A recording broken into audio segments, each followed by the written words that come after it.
Kita ke informasi lainnya, wabah penyakit mulut dan kuku pada hewan ternak sapi kian merebak di sejumlah daerah. Di Deli Serdang, Sumatera Utara, lebih dari 300 sapi terjangkit PMK. Sementara di 2 kabupaten di Nusa Tenggara Barat, diketahui lebih dari 400 ekor sapi terjangkit PMK.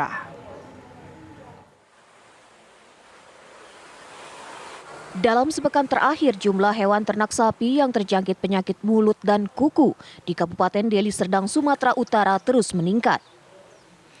Per hari ini sebanyak 398 ekor sapi terjangkit PMK.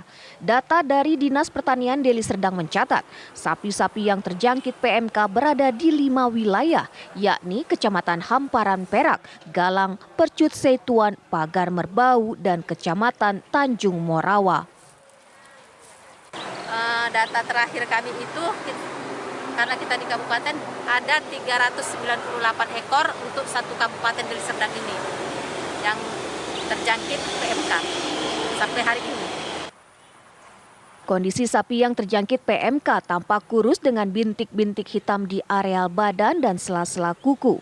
Di pergelangan kaki juga tampak luka yang mengering, mengeluarkan air liur dari mulut dan mengidap sariawan.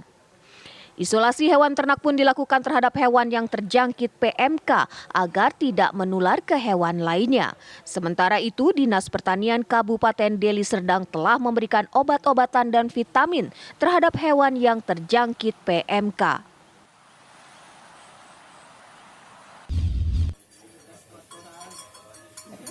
Dua wilayah di Kabupaten Kuningan, Jawa Barat, yakni Desa Mandapa Jaya dan Desa Cirukem, terjangkit penyakit mulut dan kuku. Ada 7 ekor sapi terkonfirmasi positif PMK dari hasil uji sampel laboratorium pemeriksaan ternak sapi.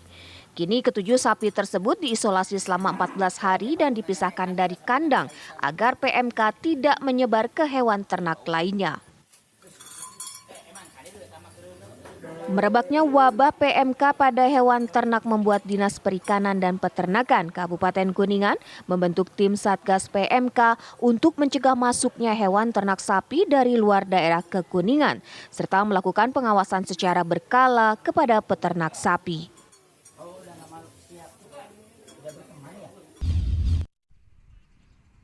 Operasional pasar hewan di Kecamatan Mas Bagek, Lombok Timur, Nusa Tenggara Barat ditutup selama 2 minggu sebagai bentuk antisipasi sebaran wabah penyakit mulut dan kuku yang menyerang hewan ternak sapi. Hingga hari ini jumlah ternak sapi yang positif terjangkit PMK di 2 kabupaten yakni Lombok Timur dan Lombok Tengah, Nusa Tenggara Barat mencapai 492 ekor. Meski dari jumlah tersebut tercatat 143 ekor diantaranya mengalami kesembuhan. Lajunya sebaran penyakit mulut dan kuku pada hewan ternak sapi di 2 kabupaten ini diduga akibat interaksi ternak di pasar hewan, sehingga untuk sementara waktu operasional pasar hewan pun dihentikan. Tidak hanya itu, upaya mencegah penyebaran lebih luas, penyemprotan disinfektan juga gencar dilakukan di kandang-kandang ternak kolektif maupun pribadi milik peternak.